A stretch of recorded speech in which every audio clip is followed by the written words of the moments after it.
AI chaatii duwwaadhaaf fayyadamaa jirtu taanaan dubbataftaniittu. Namoonni baay'een akkataatti AI hojjetu seeraan hin beekan. Viidiyoo kana ilaaluu keessan qofaan parsantaa 90 namoota baay'ee irraa kan fooyya'ee AI seeraan ni beektu. So viidiyoo kana agarummaatti yoo ilaaltan immoo tarree namoota AI seeraan fayyadamuun qarshii meequdhanii keessa galtu jechuudha guys. So personally ani AI barumsa korraa kaasee YouTube automationidhaaf wantoota garaagaraatiif AI akka gaariittan namoota subscription bitanii fayyadaman jechuudha. So namoonni akka carraa haga ammaatti subscribe goon yoo jiraattan subscribe gochuun maatii kanatti makamaa 20 seenuuf jirra. Kanaaf hundi keessan subscribe gochuun maatii kanatti makamaa AI professionally seeraan fayyadamuudhaaf dura waa'ee AI seeraan beekuu qabdu guys. AI akkamitti akka hojjetu hin beeknu taanaan resaaltii nuti argannu hagas waa qabeessan ta'uu jechuudha. So AI by the way akka fulleetira. Akka mastaawwatii yookiin akka fulleetira. Waanuma nuti itti laanne nutti agarsiisa jechuudha.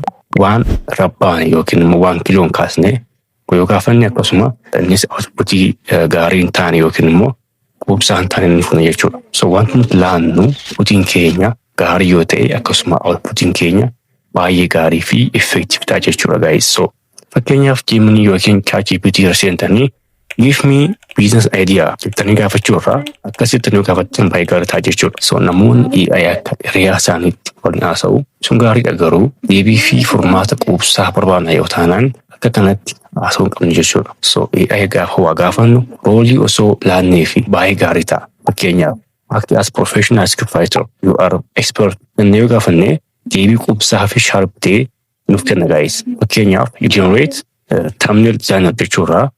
Generate highly clickable professional thumbnail design yoo jenne gaafanne thumbnail namoonni baay'een click godhanii seenan nuuf kenna jechuudha guys. So fakkeenyaaf barataan tokko AI fayyadamuun qo'achuu barbaada yoo ta'e cal jedhee explain this topic jechuudha. Act as expert teacher teach me this topic from beginner to advanced with simple explanation jedhu gaafate baay'ee gaarii fi baay'ee quubsaa ta'ee fi toopikii sana irratti salphaateetti hubachuu danda'a jechuudha. So bicha AI'dhaaf roolii yookiin taayitilii wayii gaafa laannuuf outputii nuti argannus akkasuma sharpii fi exact answer ta'a jechuudha. So you are professional, you are expert, act as jechoota kana gaafa fayyadamtan deebii baay'ee sharpii ta'e argattu jechuudha. Fakkeenyaaf maatisii qo'attu yoo ta'e act as professional science teacher specializing on maths jechuun jechuudha. So yeroo baay'ee ani YouTube automationidhaaf scriptii gaafan barreessu act as professional script writer specializing on hook jedheen gaafata jechuudha. Hookii qofarratti specialize akka godhetti as gubbaa xiyyeeffatee hookii gaarii ta'e naaf kenna jechuudha. So YouTube automationii hojjettanii milkaa'uu barbaaddu yoo ta'e one-to-one mentorshipii namoota muraasaaf gochaan jira.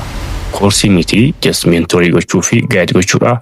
Nichi gaarii RPM isaa guddaa ta'e saniif kennuu irraa kaasee haga viidiyoo qopheessitanii chaanalii keessa mul'ataa gootanitti mentorii fi gaayisiin godha jechuudha guys. So namoonni barbaadan karaa joonneemii kanaa Nati bisaa.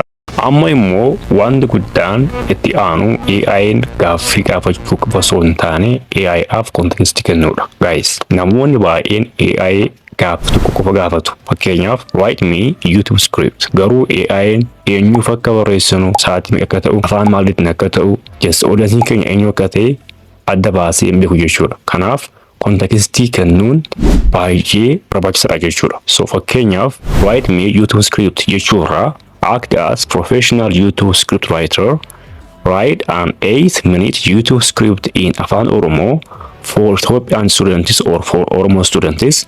Start with a professional hook. Keep the audience engaged every 30 seconds. Use the storytelling and finish with strong call to action. Argitanii kontekstii jechuun information dabalataa yaada dabalataa waa'ee scriptii sanaa kennuuf jechuudha.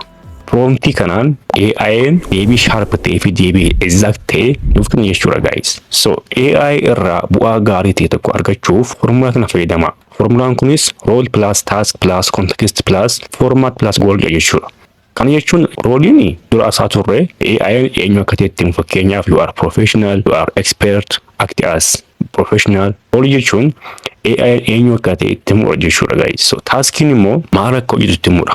Adda baasnee taaskiinsa maal akka ta'e itti himudha jechuudha. Kontekstiin immoo akkuma jedhee odeeffannoo dabalataa, odeeffannoo quubsaa ta'e kennuuf jechuudha AI sanaaf. Formaatiin immoo deebiin keenya akkamitti akka nuuf kennamu haala kamiin akka nuuf barreessu itti himudha jechuudha guys. Booriin immoo bu'aadhuma yookiin immoo rizaaltii dhumaa sana waan dhumaa suni maal akka ta'u itti himudha jechuudha. Fakkeenyaaf mee act as professional business consultant. Inni kun role jechuudha. Create a business plan for Ethiopian university students. Inni kunumaan taaskii jechuudha. Maal akka hojjetu itti himu. Itti aansee who has only 1,000 birr to start. Kunumaan kontekstiidha. Odeeffannoo dabalataa yookiin immoo bal'inaan itti himudha jechuudha waan sana. Itti aansee give the answer in step by step format. Kun immoo formaati jechuudha. Deebii akkamitti akka nuuf kennu step by step akka nuuf kennu deebii step by step akka nuuf kennu formaati isaatti himudha jechuudha. And recommend the fastest business to reach 1,000 per month. Kun immoo goolii dhumaati jechuudha. Bu'aa dhumaa sana akka argannuuf itti himudha jechuudha. So formulaa kana fayyadamnaan role plus task plus context plus format plus goolii fayyadamna yeroo hundumaa gaafannu deebii sharp ta'ee fi deebii baay'ee quubsaa ta'e AI irraa argatu jechuudha guys. So baay'een keenya AI irraaf odeeffannoo gahaa laannuuf yeroo baay'ee promptiin keenya baay'ee gabaabaadha.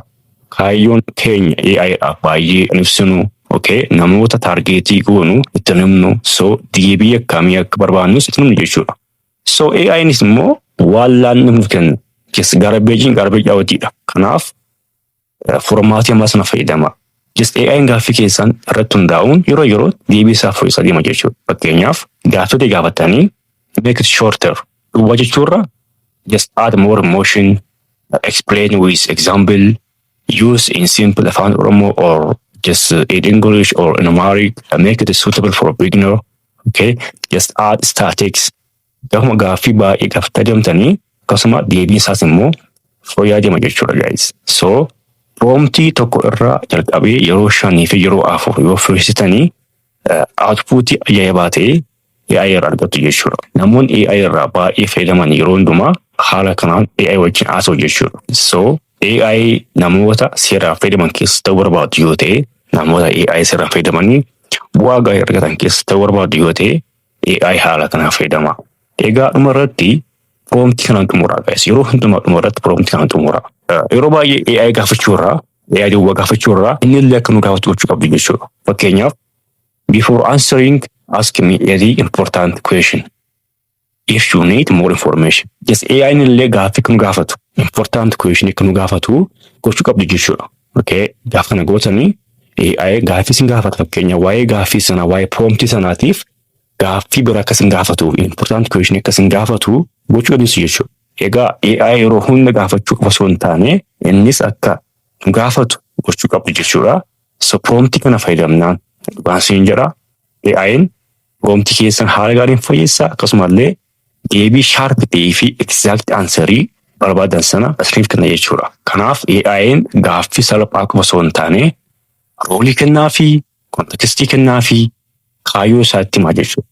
Haala kanaa fayyadamnaan tarree namoota professionaalii AI seeraan fayyadamanii bu'aa gaarii ta'e argatan keessa galtu jechuudha. So viidiyoo kana 10 keessaa meeqa laattuuf comment box irratti 10 keessaa jechuudha. Qabxii 10 keessaa reetii godha. Viidiyoon akkasii gara fuulduraatti waa'ee prompt engineering, waa'ee AI, waa'ee businessii sadarkaa professional ta'etti waa'ee prompt engineering yeroo yoo ta'e as gubbaatti isiniif hojjedha. Kuma 20 qabna yeroo kana jechuudha. Subscribe. Thank you.